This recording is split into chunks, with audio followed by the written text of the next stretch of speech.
Good morning students. Double integral में हमारे सामने प्रॉब्लम है, इस इंटीग्रेशन का ऑर्डर चेंज करें।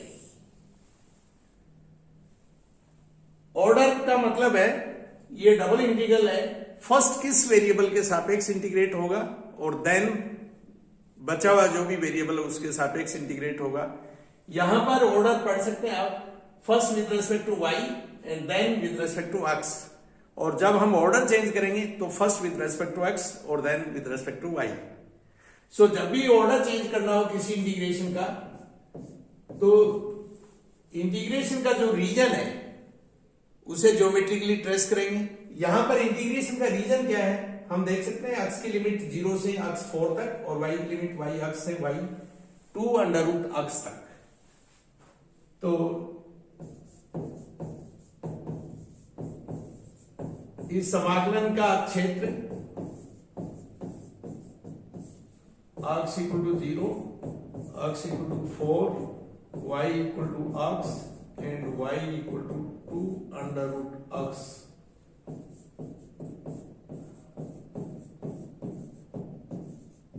सेम परिबद्ध है।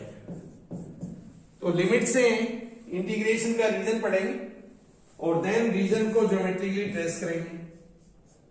X axis, Y axis, X equal to 0, Y axis, X equal to 0, X equal to 4, suppose ये X equal to 4 line and Y equal to X, ये Y equal to X line and Y equal to 2 under root X. इसे simple करेंगे y equal to 2 under root X को। So ये है y square equal to 4x, square करेंगे दोनों side में and y square equal to 4x। So ये परवलय है y square equal to 4x।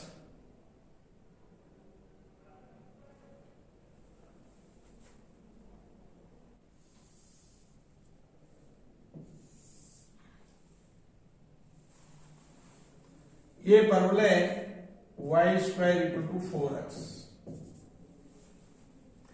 So region हुआ x equal to 0, x equal to 4, y equal to x and y square equal to 4x।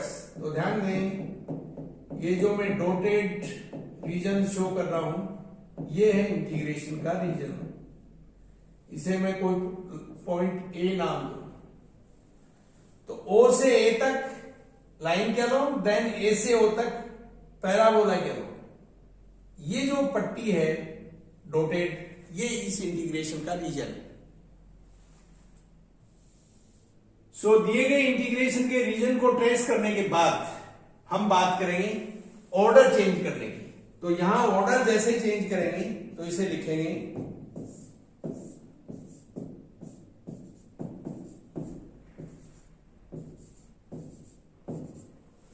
ये हमने order change कर दिया। Change की position में लिमिट क्या रहेगी इसे देखने के लिए देखिए, first with respect to X integrate होगा ऑर्डर चेंज होने के बाद। स्पष्ट है वाई कांस्टेंट। तो दिए गए रीजन को ऐसी पट्टियों में काटें जिनके लिए वाई कांस्टेंट। ये एक पट्टी दिए गए रीजन में मैंने काटी है, देख सकते हैं थ्रू आउट वाई कांस्टेंट है। ये एक और दूसरी पट्टी, इसके लिए भी थ्रू आउट वाई कांस्टेंट है। y एक पट्टी से दूसरी पट्टी पर वेरी कर रहा है, लेकिन इंडिविजुअल किसी एक पट्टी को अगर हम देखें तो उस पर थ्रू आउट पट्टी के दौरान y कांस्टेंट रहता है। ये वेरिएशन पट्टी की पोजीशन की वजह से है और अक्स चेंज हो रहा है। अक्स कहां से कहां तक? अक्स इंक्रीजिंग डायरेक्शन रहेगी लेफ्ट टू राइट।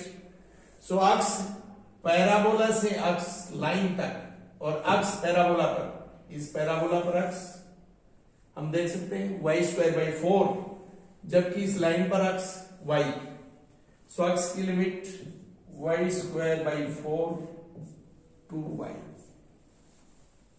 ध्यान दें अक्स हर पट्टी के लिए अक्स वेरी कर रहा है parabola to line, parabola to line, parabola to line.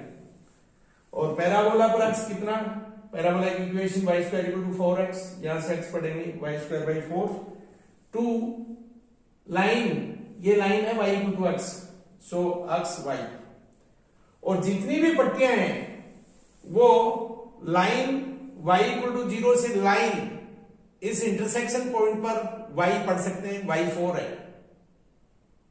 इस इंटरसेक्शन पॉइंट पर, ये इंटरसेक्शन पॉइंट इसी के ऊपर है जहां y equal to x line intersect कर रही है, स्पष्ट है y4 है, सो y की वैल्यू 0 to 4।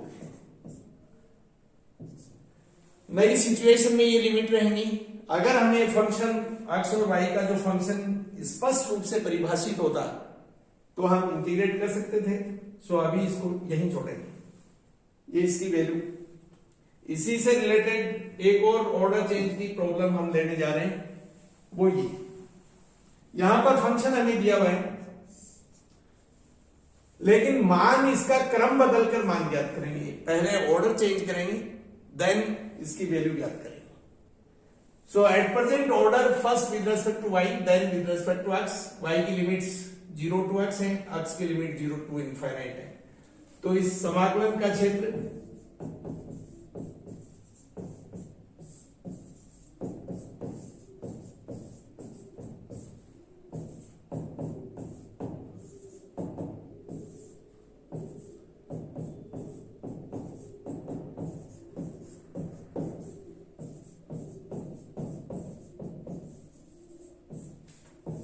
इनसे गिरा हुआ है।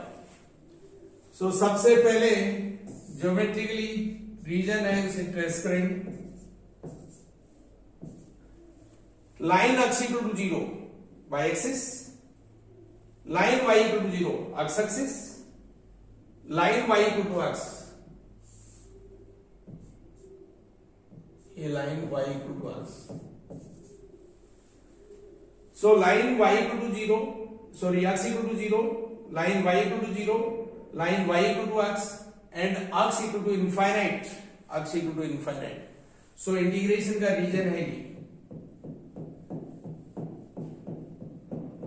इनफाइनाइट तक। अगेन चेक कर सकते हैं, line y equal to 0, line y equal to x equal to 0 and x infinite. So ये रीजन इनफाइनाइट तक, इसे आगे बढ़ाएंगे, इसे भी आगे बढ़ाएंगे, ये रीजन कंप्लीट इंटीग्रेशन का रीजन है। अब हम ऑर्डर चेंज करेंगे, तो दिए गए इंटीग्रल को लिखेंगे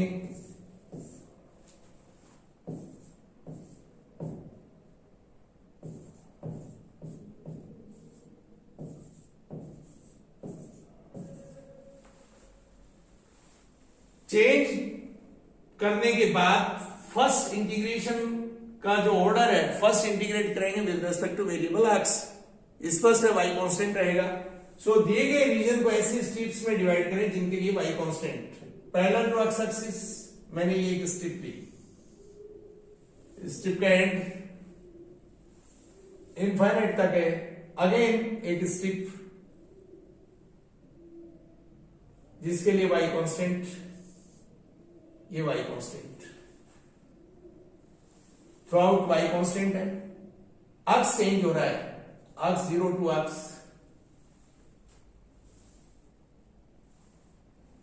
सो जितनी भी स्ट्रिप्स हम रीजन में लेंगे वो पैरेलल टू x एक्सिस लेंगे, स्पष्ट है y कांस्टेंट रहेगा। और x वेरी करेगा लाइन से x इनफाइनाइट तक, लाइन पर x y टू इनफाइनाइट, तो x की limit y to infinite.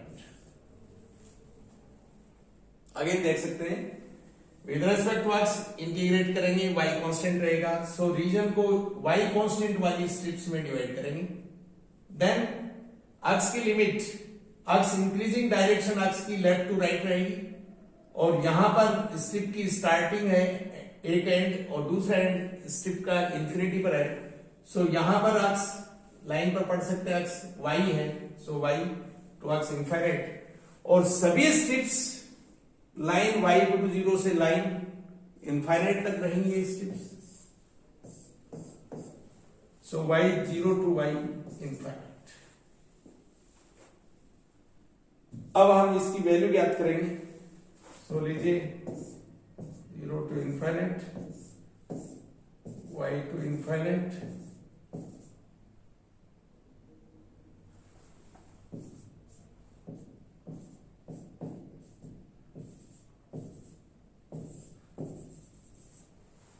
So first with respect to x integrate कर रहे हैं। इसे इंटीग्रेट करने के लिए हमने अक्स स्क्वायर y इसे t रखा।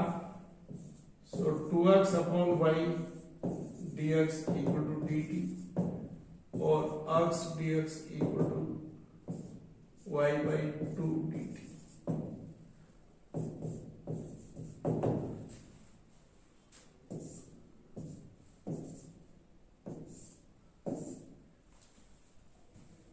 इंटीग्रेशन का वेरिएबल मैं अक्स से t में चेंज कर रहा हूं। यहां x स्क्वायर y को t पुट किया, सो x dx को y dt upon 2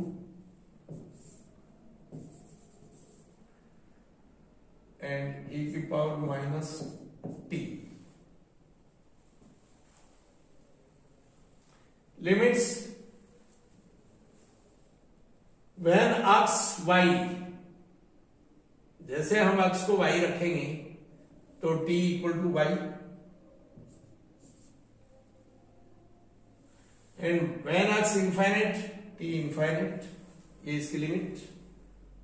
next with respect to x integrate करेंगे, स्पष्ट है y कांस्टेंट रहेगा, सो इसे एज ए कांस्टेंट ट्रीट कर रहे हैं। हाफ बाहर लेंगे, y इस इंटीग्रेशन के बाहर ले सकते हैं और इसकी वैल्यू माइनस e की power minus t y to infinite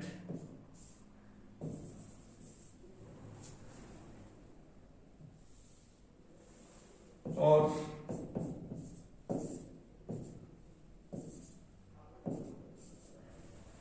when t infinite, ये लिमिट्स t की लिमिट है, सो t इंफाइनाइट e की power minus infinite 0 and when t equal to y, so e की power minus y।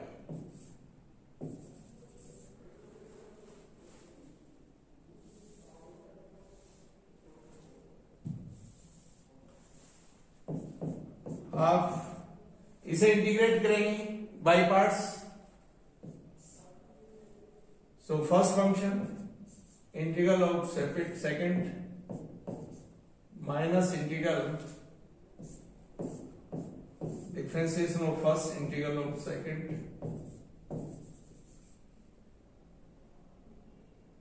Limits 0 to infinite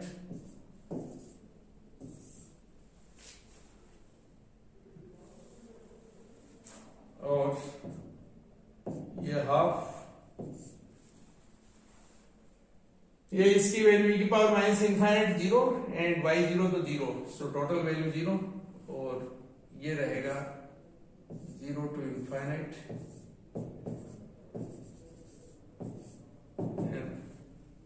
again इसको integrate करेंगे।